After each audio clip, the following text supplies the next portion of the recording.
Fast Forward Productions. The women are speaking. What's up, guys? Welcome back to another episode of the One Broke Actress podcast, an honest account of actor life plus a few lessons I learned in the process. I am your host, Sam Valentine, and today's episode is not just for you, my actors. It is for you, but it's also for your family. It's for those closest to you who might not understand why you are pursuing this career. Or maybe they don't even think you are pursuing this career. Or maybe they don't even understand what it looks like to pursue this career. This episode is for my actors who need some support, who need somebody in their corner who is not just a coach, not another acting class, not an actor who's been there, done that. Today's episode, ladies and gentlemen, is with my parents. My mom and dad, Rich and Debbie Valentine. And it is so important for me to have you guys hear them talk and for you to share this with your friends and family. Did not grow up knowing what this career was. They didn't have me as a kid thinking, gosh, I hope that she gets to be a struggling actor in Los Angeles. Nobody dreams of this, but they have supported me in every single way possible. And honestly, I wanted to sit them down and ask them why. What was it about me in this career that made it possible for them to be so supportive? How can others learn from their example? And what can we all take away from this to feel a little bit more whole and a little bit less judged, especially by those closest to us who really do mean well when they worry about us choosing an actor career? If you guys would share this with your friends and family, it would mean a lot to me because this was an episode that was so important to record. I hope you get as much out of it as I did. This is so near and dear to my heart. I might cry just recording this intro. You will probably hear me cry on the podcast. You're definitely going to hear my mom cry on the podcast. This is a special one. Also, if you are listening in and watching on YouTube, today's podcast does not have video. This was recorded in my parents' home while I was visiting them, and we kept it intimate. We kept it safe for them both, so we just recorded audio. It's really important, though, that you share this with your loved ones, and it's really important to me that you hear them both out. Ladies and gentlemen, without further ado, please enjoy Rich and Debbie Valentine, aka Mom and Dad.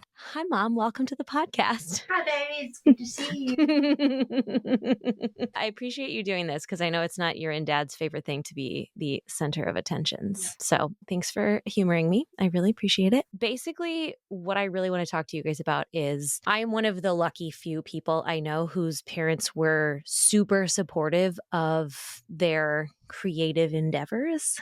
And so I would love this podcast to be for people who don't necessarily have that and how it feels, and kind of for you on your end, a lot of things that I don't know. So I'm going to ask you and Dad the same questions. I'm just curious because you also have like very different opinions and things, and he's upstairs with the dogs. This is perfect timing.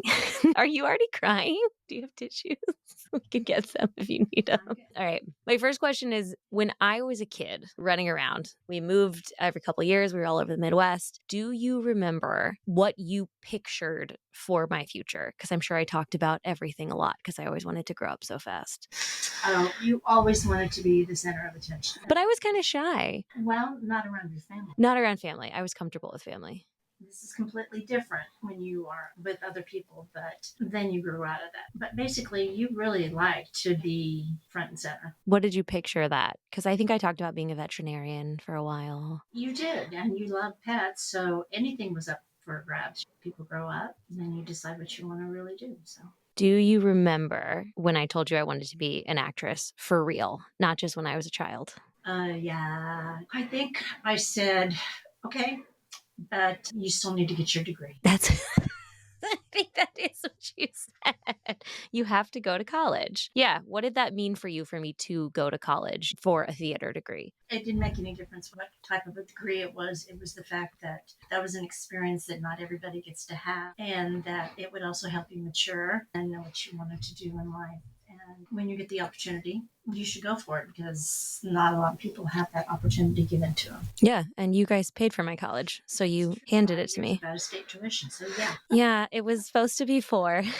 But I wasn't originally. Well, the first half year was in state tuition. Yeah, that's true. I lost under a 3.5 to lose your scholarship is mean. But you were the first person to go to college in your family. So I think it probably left quite an impression on you and like probably left importance of education. It made me remember that there's other places you can be. You don't have to stay down on the farm. Yeah. Were you on a lot of farms? Service, so we were always in base housing stuff. Yeah. Yeah, you moved a lot. Do you remember growing up if you knew anyone who had creative jobs? No, not really. Uncle Bob did ironwork, so his was kind of creative. Okay. They made things out of iron, so Was it like practical things though, or did he make like art? practical. Okay. Cases, railings, etc. That's as close as we got to anybody being creative.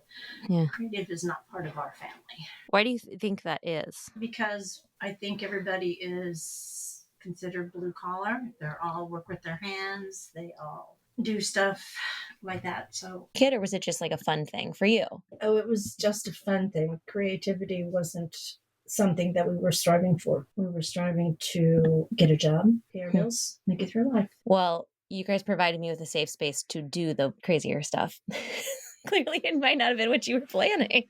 But I think that's something important to point out in these discussions about people and their families not being able to support them or not knowing how to support them, is because I think most of the generations before us didn't know, unless you were in the rare family where like you had hippie parents and, you know, they had different jobs. Like you didn't really have friends who were artists. No.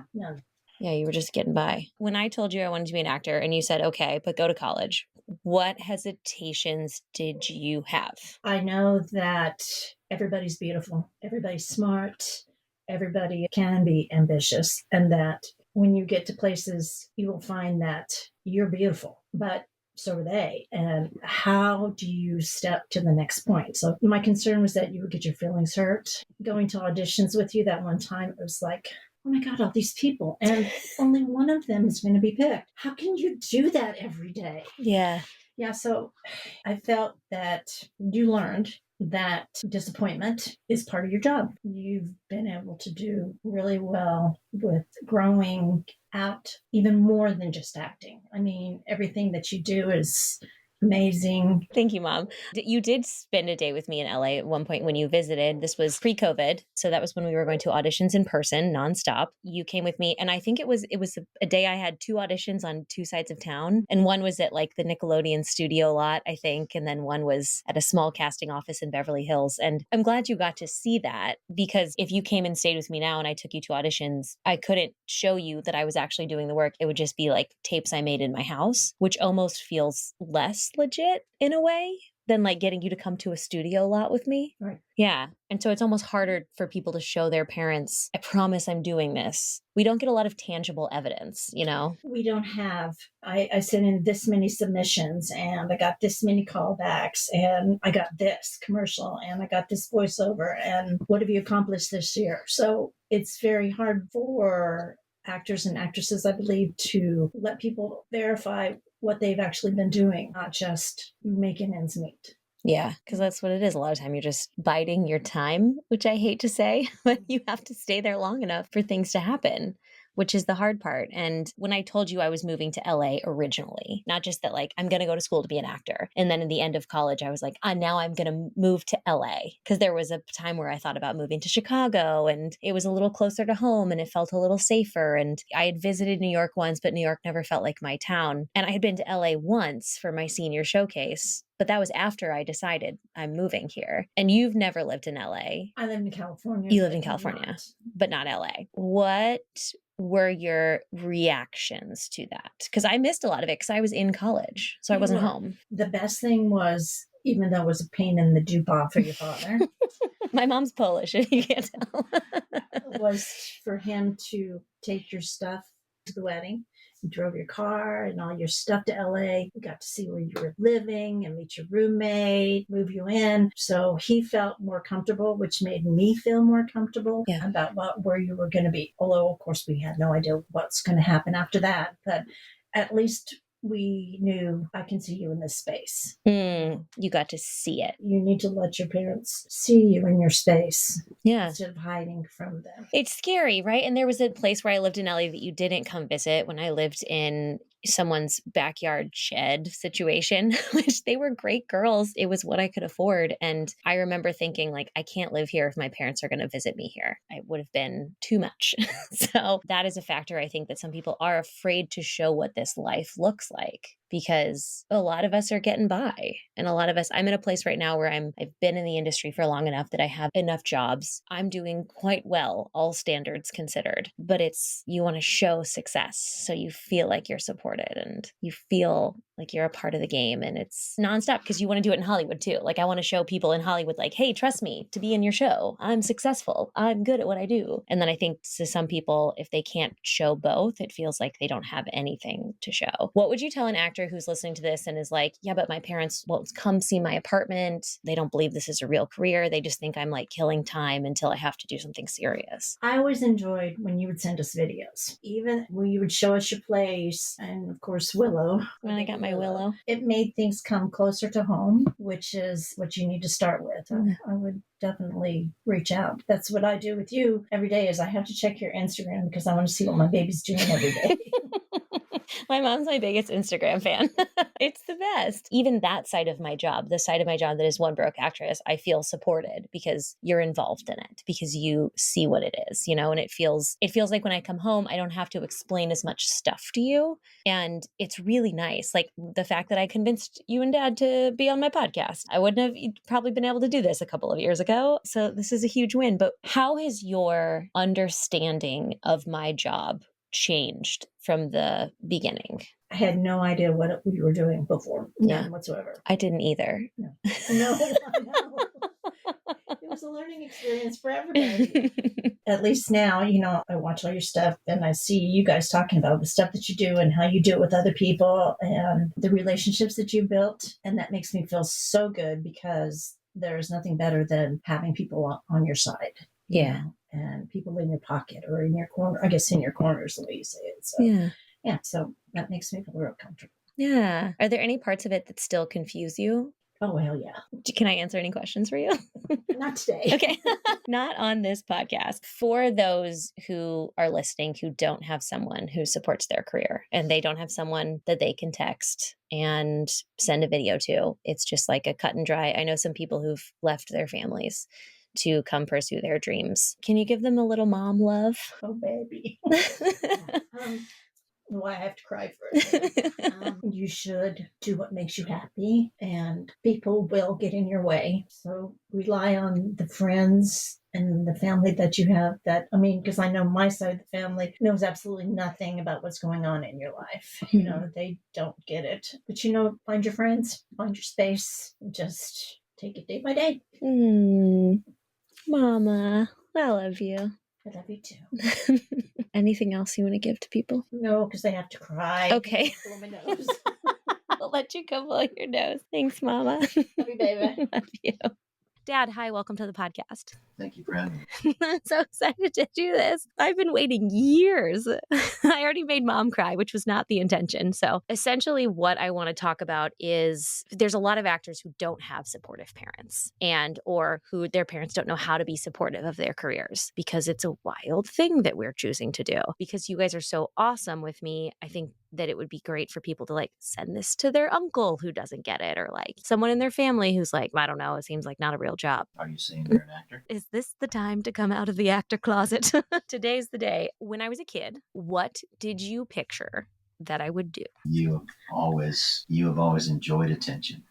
That's what Mom said. Well, you haven't ever wanted to be the center of attention, but you've always enjoyed attention. You always were singing and dancing, and you always enjoyed yourself. And when you were around friends, you wanted to be part of the group. And you didn't necessarily want to fit in. You just wanted to be friends. And it was important for you to make sure that they were all having a good time and everybody was enthusiastic. And you surrounded yourself with people who were happy people. You've got a lot of relatives that are, happy people, and we never had any family issues. There was never any fights at Thanksgiving. Nobody's throwing chairs at Christmas, but you always stood out. And then when you went to camp, I think for the first time, and you never came home from camp for 5 years, I realized that you just wanted to make people happy and, be there to lead younger people and have them learn what you've learned. And you're also good about, spitting lines back from movies that you saw. And I think once you decided that this is what you want to do when you were about,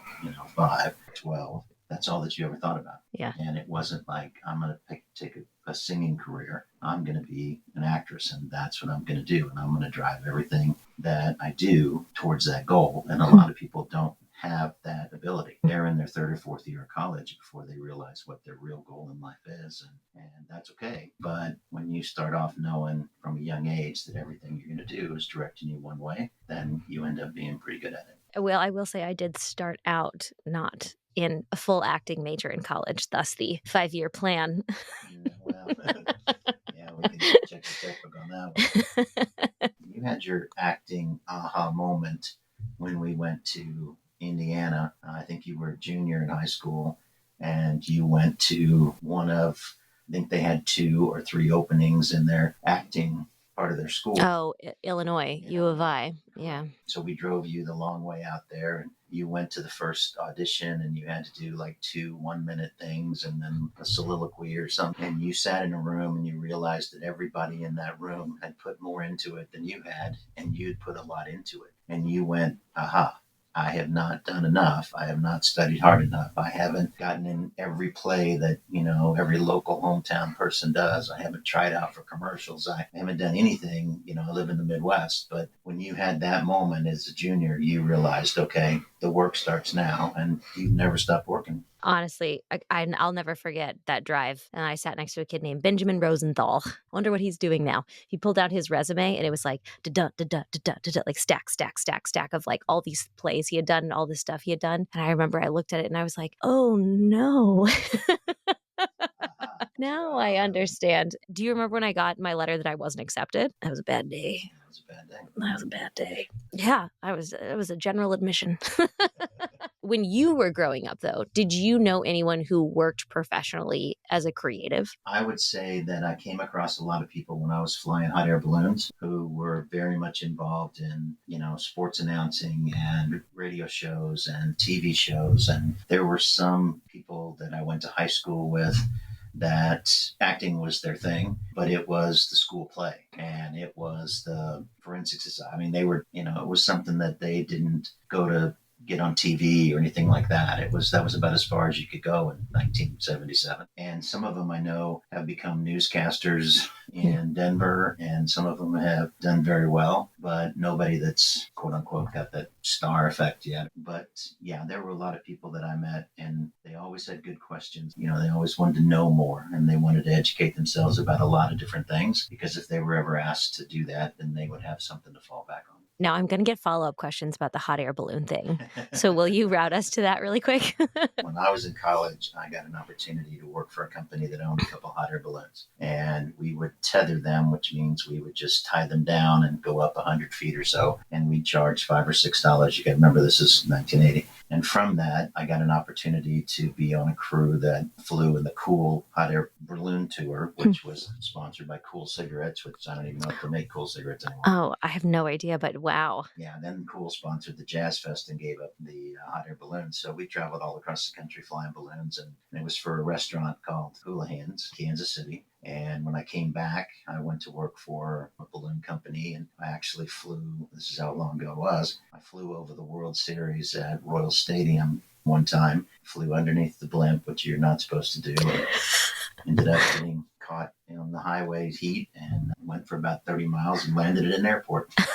So, yeah, it was an interesting time, and it was a lot of fun, but after a while, I decided I needed a real job, and if I was going to get married, I needed some substance to what we were doing and a future. Talk to me about that sentence, the real job, because I think that comes up a lot of people when people think about their kid being an actor. They're like, yeah, this is like for now, but it's not a real job. I'll give you an example from you. You went to college, and in your senior year, you came to me and said, I need to get a job. I need to be a waitress. I was a nanny already, so I wasn't totally freewheeling.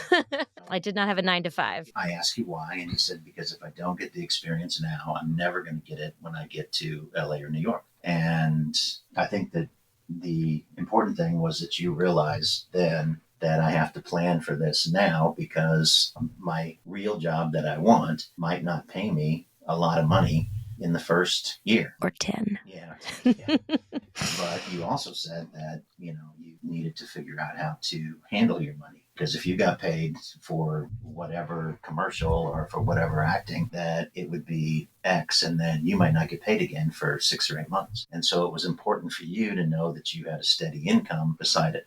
I think the hardest thing that I saw in what you did was juggling having that job and keeping that job and still being able to go and do auditions. Now that I know that auditions have changed a lot and you're not getting parking tickets for, not knowing where to park or where to go or what to do, then I'm sure that's changed a lot. It's opened up a lot of people that wouldn't have the time to make an audition, and now they do. Yeah. But as far as a real job, that means you're working at whatever your trade is all the time. And you may not be getting paid for it, but you're at home practicing lines or you're at home working on something else. You may not be timing in from 9 to 5, but you're spending a quality amount of your time being ready for that 1 minute when somebody tells you, hey, I'd like you to show up here and do this. And, that could change your world, or it could lead to another no. And you just get back and say, okay, what's next? If you would have had what I had, which was my college paid for and the approval of my parents to go wherever, do you think you would have had a more creative jumping off point? I never want to think about going back and changing anything because then I would have missed you. So I think that if things would have been different, and I'd have walked out of college with the master's or a doctorate or something along those lines, it would have changed everything about my present job because I would have been eligible to do a lot of stuff. And the direction that would have taken me, I don't know if I would want to go because I see a lot of those people now and they're in a situation where they can't change. They can't work from home. They can't go and run their own schedule. If I want to be in California tomorrow or Florida the next day or whatever, that's what I do. I'm very lucky in that. But in 30 years, you pay a lot of dues and you get to where you are. So as far as going back, no. As far as would it have changed me, it would have changed everything. But I don't know if that had been for the good, and I don't want to take that chance. Interesting. Okay. I think that's really something Mom and I talked about, was how she didn't know anyone who was in a creative field growing up. Everyone was like kind of blue collar, trying to get a job, get by. That's exactly her family. Yeah. And it wasn't difficult when I met their family because, I knew what I was getting into, but they were tile setters and they were plumbers and they were gas repair people, and they were all blue collar. And her dad had, had been in the Air Force forever, and he'd come out being a custodian for the school district, and he was happy with that. They were happy. The one thing I'll say about your mom's family is they're extremely happy. None of them are planning on being the president of any company next year. And I think that if you don't continue to look to the future to be better and take where you're at right now as a great place, and I'm very lucky, what do I need to do to, wear the next hat? And if where you're at right now is good for you, then I'm very happy for you. But if where you're at is just a stepping stone to where you want to go next, then just continue to go next. What would you say to our actors who have family who aren't understanding of this? Because you guys have been so supportive from the beginning. For example, do you remember when I told you I'm going to be an actor? You were like, okay. Because Mom goes, yeah, as long as you go to college. I remember that part. Yes. Yeah, I do. I think that each parent is different and each family relationship is different. That's why I interviewed you guys separately. I think the important thing is if you're an actor and actress, I think if your family understands, it's not just I stand there on a commercial and talk to a cat. Yeah. It's this hard work and this hard work. And it's not like I'm just a pretty face and I'm going to do this because this is all I can do. I think they need to understand that because of the things that you're learning to be an actress or an actor, there's 100 things that you could do from that. I think if you explain to whoever, your parents, your uncle, your next door neighbor, that this is a job that requires requires as much work as you're putting in as a welder or the CEO or whatever, it will make more sense to them that this is something that I really want to do. It's my dream. Let me go out and shoot for the stars. And if for some reason that doesn't work out and I need to come back and I need to work here for a while so that I can go back and try my dream again, then you want to know that you're welcome back anytime, and you set that up in advance before you left. Did I do anything to make it easier for you guys to understand this job? Everything. You shared with us the whole time what you were doing in school. I'm a bit of a talker. I don't know if you guys know that. But you let us know, hey, we did this and we did that. And it wasn't like, well, I'm at school and I'll talk to you in 4 years when I get back. And oh, by the way, the sorority needs some more money. They're having another auction. I think the big thing was that you always kept us in the loop about what you were doing, where you were going with it, and what your plans were. It was not easy for me to move your stuff to LA. Yeah. And unpack it and put it in your apartment. Well, you didn't have to unpack it. You didn't. Listen, let me tell you, I think you wanted to do this. I think it made you feel also, listen, it was the best thing ever. We packed up my car. You towed it on the way to a golf tournament, and it worked out really well. And I had a friend's wedding, and then I flew out afterwards and I met you in LA, and you didn't have to unpack it, but you didn't put my stuff all in my apartment. And it was the other 15 times that you moved it now, I didn't have anything to do with it. Yeah, you did the hard part. You're right. I needed to see where you were going to live. I needed to meet the people that you didn't even know. I met them online at roommates.com. Yeah, I met them in person and said, okay, I guess this will work out. Yeah, Nikki was great. Otherwise, you wouldn't, that'd be a different story. But I had to do that because I was leaving you 2,500 miles away, and that's never happened before. Yeah. So seeing the place was something, and sharing it along the way has been helpful. Yeah, the gated community. Yeah, it made me really happy. Well, yeah, Lincoln Heights needed the gated community. Yeah. Yes, it did. It made a big difference. And then I had the ability to oversee California and come out and see you and understand what you really did and meet Willow. And I had an advantage there that I could come and see you when I wanted to see you. And a lot of people don't get that advantage because they live in Iowa or they live in Boston. And they might not have the means to travel that much either. Exactly. Yeah. Exactly. A lot of people don't have time to say, hey, my parents are coming to stay with us for 3 days. I was there for lunch and take you to a rehearsal and do something else, and I was gone. Yeah. That's just, I was lucky that way. Were there things about the audition process or how long it takes to book a job or things like that I ever explained to you or you saw that made you understand more of it? Yeah, I think the day that you said that you could meet me for lunch, but you had to go to an audition for the hairstyling. Oh my God, I forgot about that one. Yeah. Yeah. So I booked that one. You booked everything that I've been in. Can you come more? But every time you book to come here, you get something. No, but I think I met you at your house or the garage where you live. Yes. You were on your laptop and you were pulling up what kind of person they were looking for, and you went in and changed clothes and you came back out to get overalls or something. I don't know. I don't remember. And I drove you out there, and there was a parking spot in front of the building, and you said, wow, this is great because I could never park here because I have to put quarters in the machine. And you left and you said, I'll be back. And the next thing I know, there's 12 or 15 very beautiful young ladies walking into the building, and 5 minutes later they're all walking out and none of them are you. And I was like, really? And so the next thing I know, they're all walking back in, and here come you out dancing and jump in the car. Okay, let's go. And I said, well, what did you do? And he said, well, the cameramen were taking a minute off. I didn't have to go out to my car and feed my dog or the meter or anything else. So, I just stayed here, and the cameraman came back and said, hey, you're the only person here. Let's do it. It was nice to know that I could help. Very helpful. I understood that you're up against a lot of, people that are, there's just a lot of beautiful people in the world, and all of them can probably talk. So, a great deal, yes. Yeah. Some of us can talk and walk. I have to go through that one. But I think that showed me that this isn't easy. This is a constant pressure, whether it's being in front of somebody giving an audition or whether it's worried about your dog in the car, where you're parked, or whether you're going to get a ticket, or I'm late because there was traffic, and there is traffic in LA. I think I've heard about that. Accurate sentence. No. But I think that was what showed me, okay, this isn't ever going to be easy. And I asked you one time, how do you take all the no's? And you told me that you just go and get a yes. And you also said that there were only 1 or 2 jobs that you ever didn't book that you really wish you could have. And then you told me that one, the person who did it was better than you, and that you would not have done it that way. And so you were glad that they picked the right person. Yeah. I mean, I'm really proud of myself for saying those things.